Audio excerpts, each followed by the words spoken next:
जोर से हालेलुया बोलो, जोर से।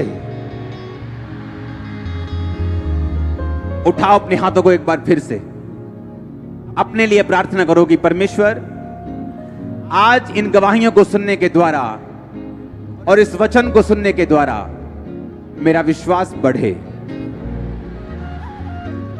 जोर से बोलो हालेलुया। सुनो सुनो मेरी बात, आप मुझे देख रहे हैं, मैं एक विश्वास का प्रोडक्ट हूं। मैं विश्वास की पैदावार हूं। आप समझ रहे हो? मैं समझाता हूं कैसे। 2004 में जब मैं परमेश्वर में आया, क्योंकि 2003 में 2002 में मैं अपनी पढ़ाई को पूरा करके जलंधर वापस आ चुका था। मेरे दादाजी इनकम टैक्स ऑफिसर थे जलंधर में, और अलग अलग पंजाब में उनकी पोस्ट होती थी। जब उनको कैंसर हुआ तो मेरे घर वालों को किसी ने बताया कि जाओ, ये क्रिश्चियन लोग जो हैं ये प्रार्थना करके कैंसर ठीक करते हैं।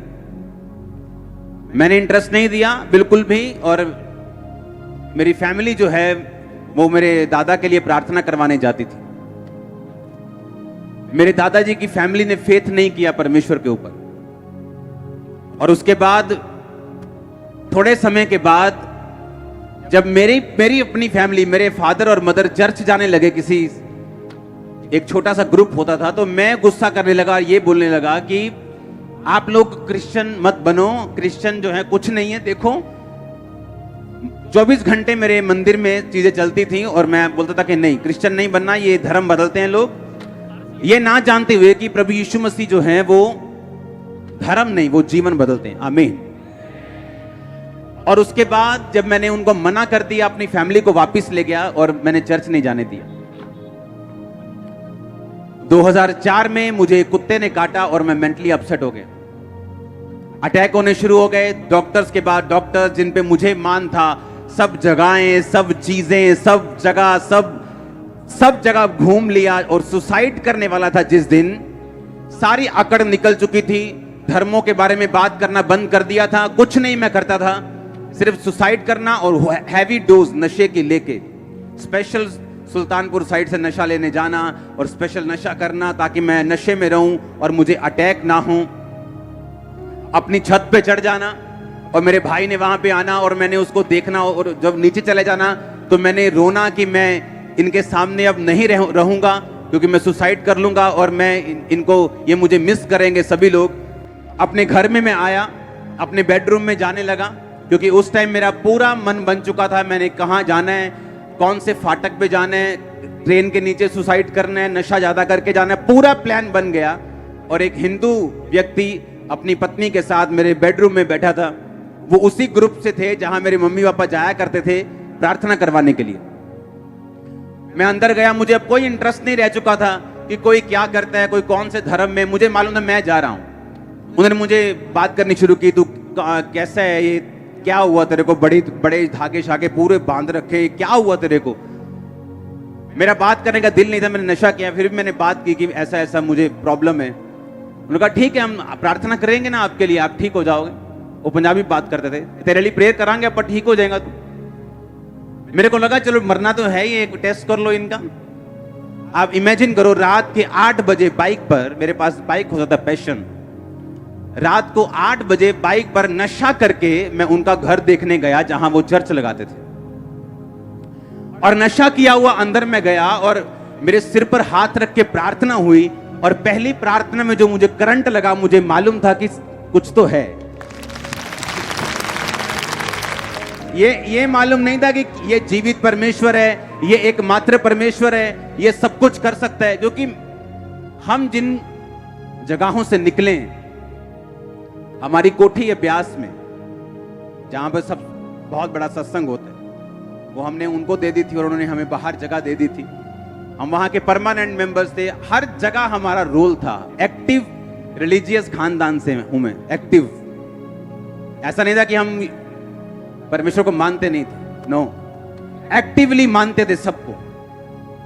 जहां मैं पढ़ता था वहां सब मेरे 90% दोस्त सरदार थे, तो उनके साथ में जगह जाता था, हर जगह हर चीज मुझे मालूम थी। लेकिन इस बीमारी ने और इस मुसीबत ने, जब असली में मैंने हल ढूंढा, मुझे इतना तोड़ दिया क्योंकि अगर मैं ना टूटता, मैं उसी घमंड में रहता, क्योंकि धर्म इंसान ने बनाया, यीशु मसीह ने कोई धर्म नहीं बनाया, परमेश्वर ने कोई धर्म नहीं बनाया। उसने नहीं कहा तू ईसाई बन जा, उसने नहीं कहा नहीं पहले अपना नाम पीटर रखेगा तो मैं तुझ पे दया करूंगा, अपनी कास्ट चेंज, उसने कुछ नहीं कहा।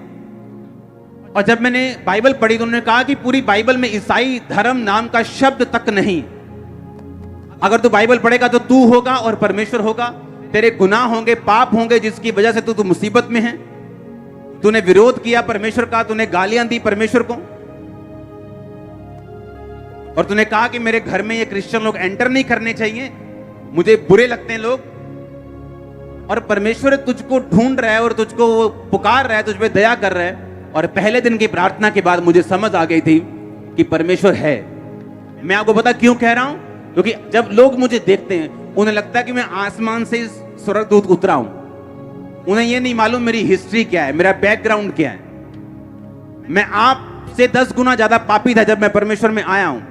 अब परमेश्वर में मैं आ गया, मैंने उनका घर देख लिया, उसके बाद प्रार्थना करवाई। एक छोटी सी बाइबल, नया नियम उन्होंने नीले कलर का दिया, बोला पढ़ना। मैंने कहा ठीक है जी, ये पेपर ले लो, रोज 20 मिनट प्रार्थना करना। मैंने कहा 20 मिनट तो बहुत ज्यादा, 20 मिनट ठीक है कोई बात नहीं। तेल मसा करके दे दिया, पानी मसा करके दे दिया, अच्छा इसको लगाना, ठीक है। और मेरे को जुआ खेलने की आदत थी, मैं पूल का चैंपियन था, पूल होता है ना, और जब जुआ खेलना पूल में लड़कों के साथ, बैटिंग लगानी लड़कों के साथ। एक शाम मेरी लड़के के साथ लड़ाई हो गई वहां पे जुआ खेलते वक्त, जिसके साथ मेरा जुआ चल रहा था। और मेरा इतना उसके साथ फाइट हुई, मेरा मन किया कि मैंने वहां जाना ही नहीं। और उसी शाम को मेरे को फोन आया चर्च से, अच्छा हमने ना रोज जाया करना है 5 बजे के बाद, तू तैयार है आने के लिए? मैंने कहा हाँ ठीक है मैं आता हूं, क्योंकि मेरा इधर से मन टूट गया और मैं उधर जाने लग गया। फिर मैंने रोज शाम को चर्च जाना शुरू किया। सुनो मेरी बात, मैं कैसे बदला हूं मैं आपको बता रहा हूं। मैं एकदम से नहीं बदला हूं। मसीह में आने के बाद भी, तौबा करने के यानी पहली प्रार्थना होने के बाद भी कमियां मुझे छोड़ के नहीं गई। उसके बाद हमें बैप्टिज्म का पता चला कि बैप्टिज्म होता है, बपतिस्मा होता है जिसमें आदमी डुबकी लेता है, और उसके बाद परमेश्वर को आप सचमुच ग्रहण कर लेते हैं, प्रभु आपकी जिंदगी में आ जाता है, पवित्र आत्मा आपको भरता है, आपकी जिंदगी से इस तरह से परमेश्वर आपकी अगुवाई करता है। मैंने कहा हाँ ठीक है, वो कैसे लेना है? तब वो बपतिस्मे हर संडे नहीं होते थे, हर हफ्ते नहीं होते थे, 2-3 महीने बाद कहीं 25-30 इकट्ठे हो जाओ तो बपतिस्मा देते थे। मैंने कहा ठीक है मैं बपतिस्मा लेने के लिए तैयार हूं। मैंने अपने दोस्त के साथ प्लानिंग की, मैंने कहा बपतिस्मा लेने से पहले ना खूब शराब पीनी, बपतिस्मे के बाद तो पी नहीं होगी, अब वो पहला पूरी पी लेनी है अपन। और प्लानिंग कर रहे हैं उसके साथ, और पास्टर आया, बोला क्या क्या बात कर रहे हो? हमने कहा हम झूठ नहीं बोलते थे, सीधा बताते क्या दिल में है, ये प्लान कर रहे हैं हम। उनका नहीं, प्लान नहीं करना, ये अभी वायदा करो, छोड़ दी। तभी वायदा करना पड़ा और छोड़ दी। अगस्त में परमेश्वर में आया, सितंबर में वायदा कर दिया, 2 महीने में सब कुछ हुआ। 2 महीने में सब कुछ हुआ। 1 या 2 अक्टूबर को मैंने बैप्टिज्म लिया 2004 में। तब से लाइफ कभी सेम नहीं रही। मैं दोबारा अपने नशों में नहीं गया हूं, अपने पापों में नहीं गया हूं, गंदगी में वापस नहीं गया हूं, दोबारा कभी तौबा नहीं की। एक बार की थी, वही पहली थी, वही आखिरी थी। हालेलुया। ऐसा नहीं पहले आ गए फिर वापस चले गए, फिर तौबा कर ली, फिर किसी लड़की के साथ गलत काम कर लिया, फिर तौबा कर ली, फिर आ गए, फिर शराब पी ली, फिर ऐसा कचरा मचरा मैंने नहीं किया अपनी लाइफ में। इसीलिए मुझे परमेश्वर ने बढ़ाया, ये सच्चाई। अब हुआ क्या, 2004 में परमेश्वर में आया अपनी मेंटली बीमारियों के कारण, अपनी फिजिकल बीमारियों के कारण, लेकिन मेरी लाइफ की प्रॉब्लम्स वही नहीं थी। वो तो सिर्फ परमेश्वर की एक शुरुआत थी मेरी लाइफ में, मुझको अपने में लेके आने के लिए।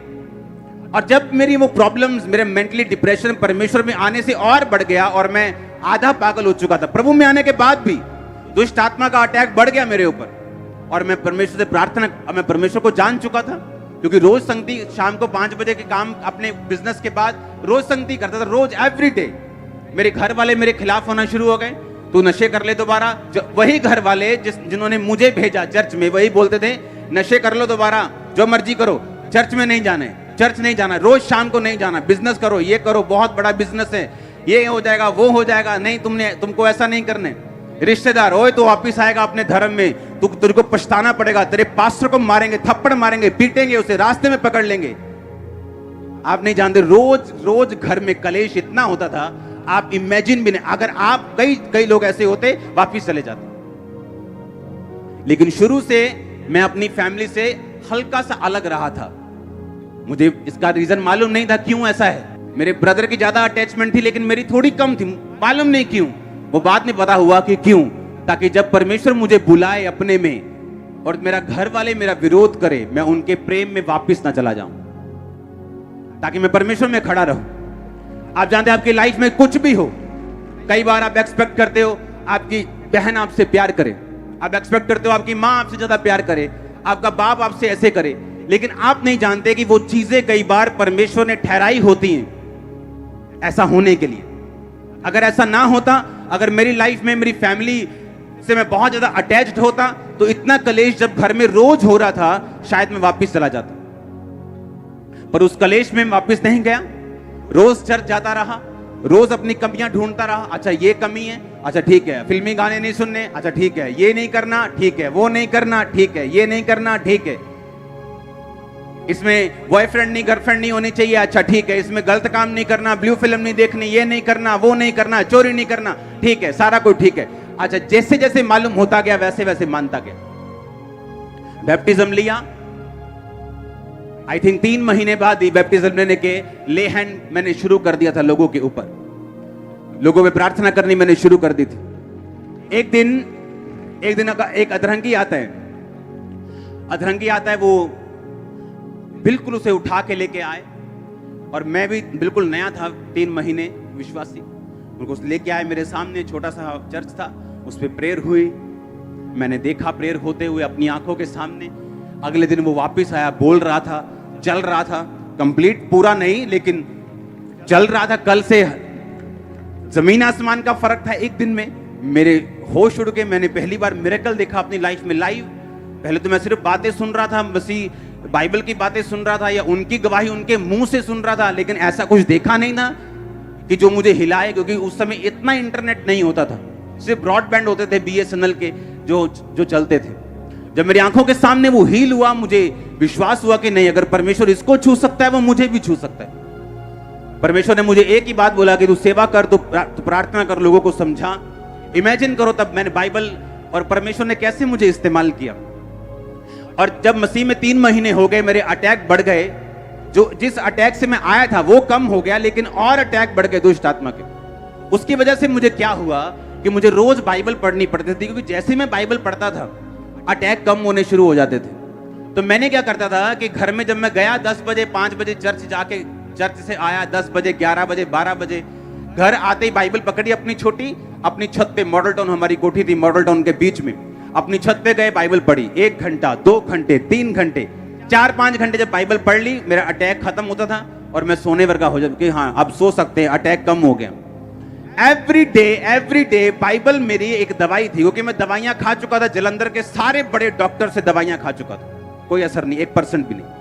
अब वो जब मैं बाइबल पढ़ता था मेरे अटैक दुष्ट आत्मा के कम होते थे, तो मुझे प्रैक्टिकली मालूम था कि वचन मेरे अटैक कम करता है। तो रोज इसी चक्कर में कि मेरे अटैक कम हो जाएं, बाइबल पढ़नी शुरू कर दी, रोज 6 घंटे 8 घंटे। हुआ क्या, 1 साल बाद, जब 1 साल मैंने बाइबल रोज 8-8 घंटे पढ़ ली, तब जब भी कोई बंदा चर्च में शाम को 5 बजे में जाता था, जब भी कोई बंदा अपनी मुसीबत लेके आता था, भाई साहब मुझे ये प्रॉब्लम है, अपने पास्टर को बोलना, पास्टर जी हमें ये प्रॉब्लम है। जैसे ही उसने प्रॉब्लम बोलनी, मैंने बाइबल से वचन निकाल लेना, क्योंकि बाइबल मुझे याद हो गई थी कौन सा वचन कहां लिखा है। जैसे ही उसने कहा मेरे ये दिक्कत है, मैं बाइबल उठा के बोलना कि देख वचन क्या कहता है, वचन ये कहता है, वचन ये कहता है। वचन में मैं मजबूत हुआ, क्योंकि परमेश्वर ने मेरे पीछे एक दुष्ट आत्मा को लगाया ताकि मैं लगातार वचन पढ़ता रहूं। इसलिए नहीं कि मुझे प्रभु से प्यार है, पहले प्यार व्यार कम था, लेकिन दुष्ट आत्मा से मुझे आजादी मिल जाए, ये चीज मेरे दिमाग में ज्यादा थी। वचन पढ़ना शुरू कर दिया, जब लगातार वचन पढ़ने की आदत पड़ गई, तब आदत पड़ गई, दुष्ट आत्मा तो चला गया। 2005 में मैंने आपको बताया था 40 रोजे मैंने 5-6 बार रखे, और उन रोजों में परमेश्वर ने मुझसे बात की थी कि हियाव बांध दृढ़ रहे, मसीह में की गई मेहनत कभी व्यर्थ नहीं जाती। तो मैंने वो चीज देख के रोजे रखे। रोजों में मैंने आपको बताया कि परमेश्वर के एक दास के रूप में पवित्र आत्मा मेरे पास आया और उसने कहा कि इस तरह से प्रार्थना करनी, और जो भी मुझे बताया मैंने किया, और उसके बाद मैं हील हुआ। 2005 के बाद वो अटैक कभी नहीं हुआ वापस, कभी नहीं। मैं बिल्कुल फ्री हूं, बिल्कुल आजाद हूं। लेकिन परमेश्वर ने यूज किससे किया? एक दुष्ट आत्मा को। अपने में मुझे लेके आने के लिए किसको यूज किया? एक बीमारी को। मुझे चर्च में भेजने के लिए किसको यूज किया? लड़ाई को। मेरी आदतों को, गंदी आदतों को खत्म करने के लिए किसे यूज किया? एक लड़ाई को। और साथ मसीह भाइयों के प्यार को, क्योंकि वो मुझे कॉल करते थे कि चलो आओ सेवा करते हैं, चलो आओ उधर चलते हैं, चलो आओ उधर चलते हैं। और इस तरह से धीरे धीरे धीरे मैं परमेश्वर की ओर खींचा चला गया। उसके बाद जब मैंने देखा लोगों पे ले हैंड होते, लोगों को हील होते, मैंने खुद ले हैंड करना शुरू किया और खुद लोगों को हील होते देखा अपनी आंखों के साथ। मैं डॉक्टर के पास गया एक दिन, 2005 की बात है। मैंने कहा डॉक्टर साहब मुझे पेट की दवाई खाते इतनी देर हो चुकी है, मैं थक चुका हूं। मैं अगर एक बाइट मैंने गलती से कुल्फी की ले ली ना, अगर एक बाइट ऐसे एक बाइट, 8 घंटे वो कुल्फी यहां रहती थी मेरे गले में। 8 घंटे, 10 घंटे।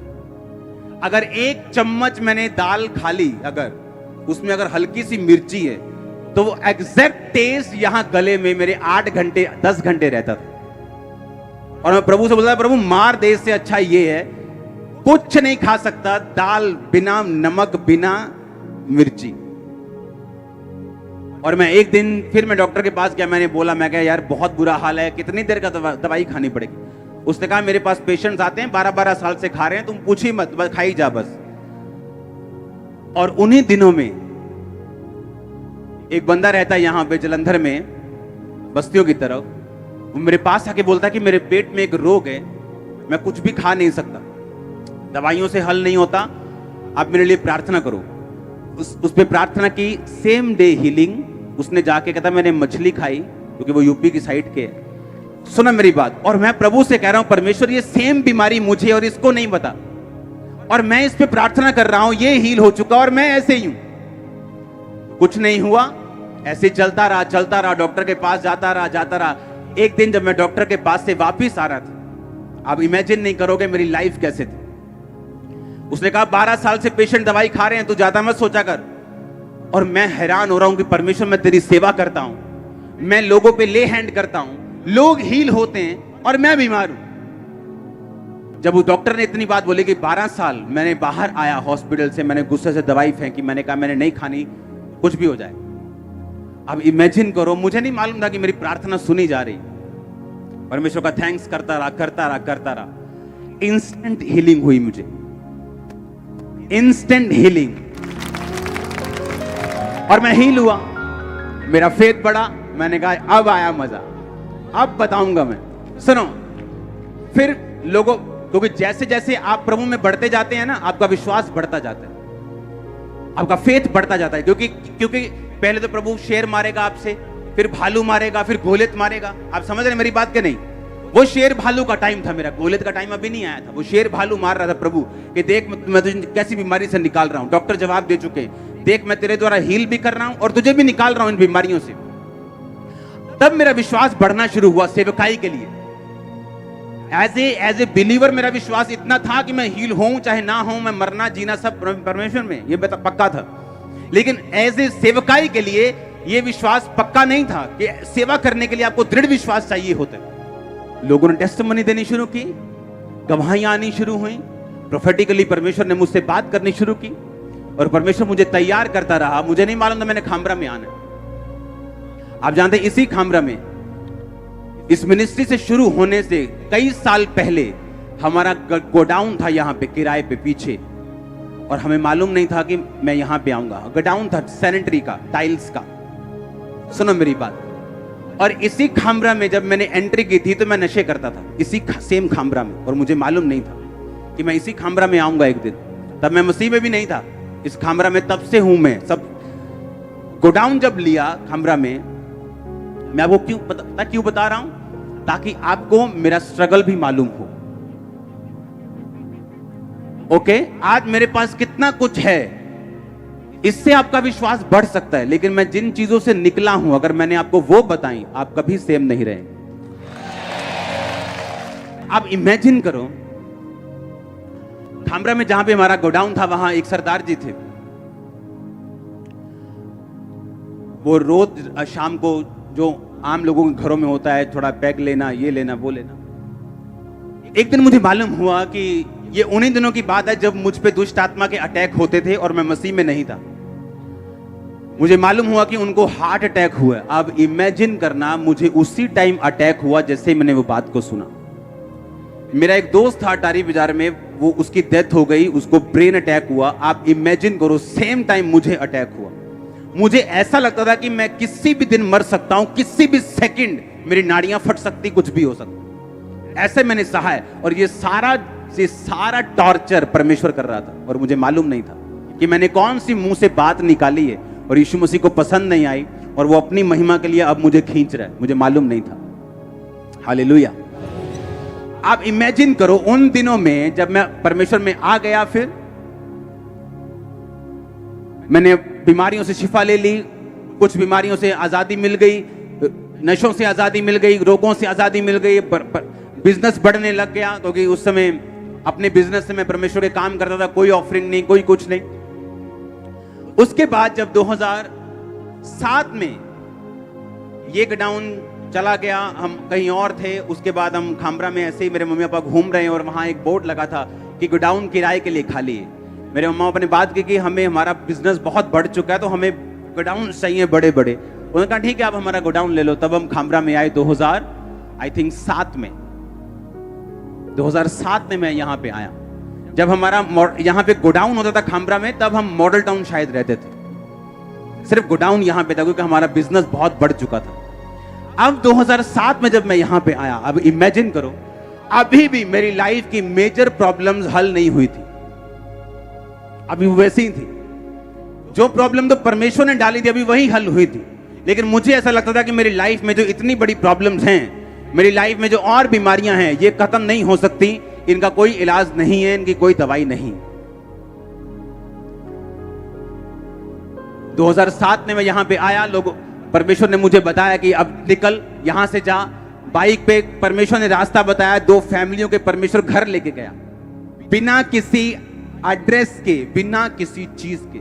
और जिस गली के बाहर मुझे स्वर्गदूत ने रुकने के लिए बोला कि यहां पूछ क्रिश्चियन घर कौन सा है, उसी गली के बाहर, उसी गली में वो क्रिश्चियन घर होता था और पूरे मोहल्ले में एक ही क्रिश्चियन घर होता था। हालेलुया। और वो दोनों घर अभी भी इस चर्च के मेंबर हैं। और इस तरह से सेवकाई शुरू हुई। सेवा शुरू की बाय फेथ, लेकिन अभी भी लाइफ की स्ट्रगल्स खत्म नहीं हुई।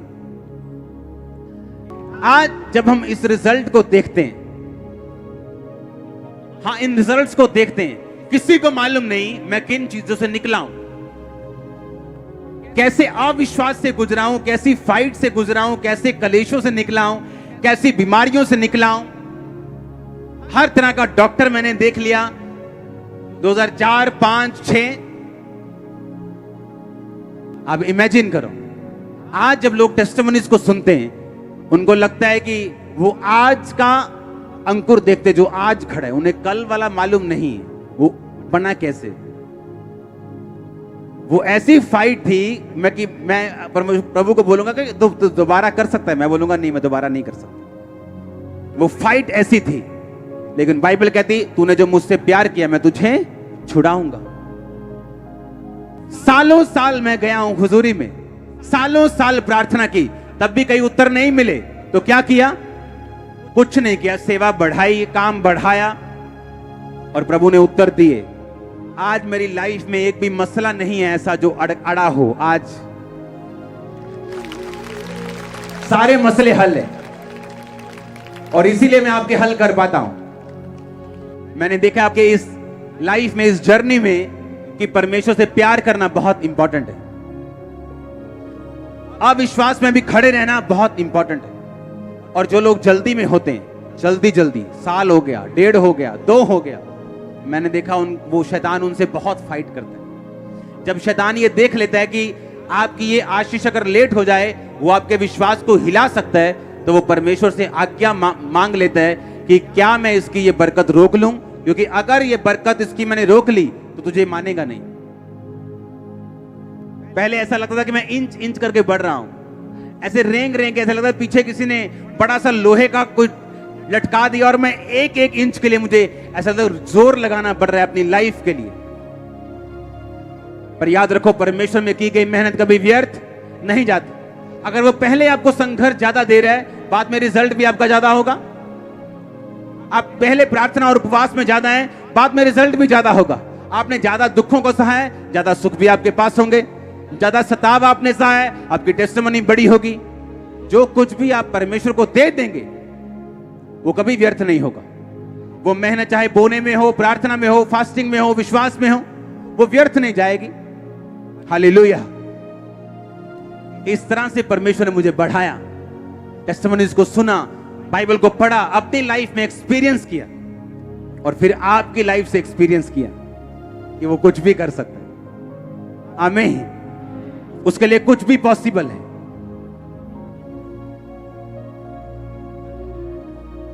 अपने हाथों को उठा, बोलो थैंक यू जीसस। फिर से बोलो ऊंची आवाज में,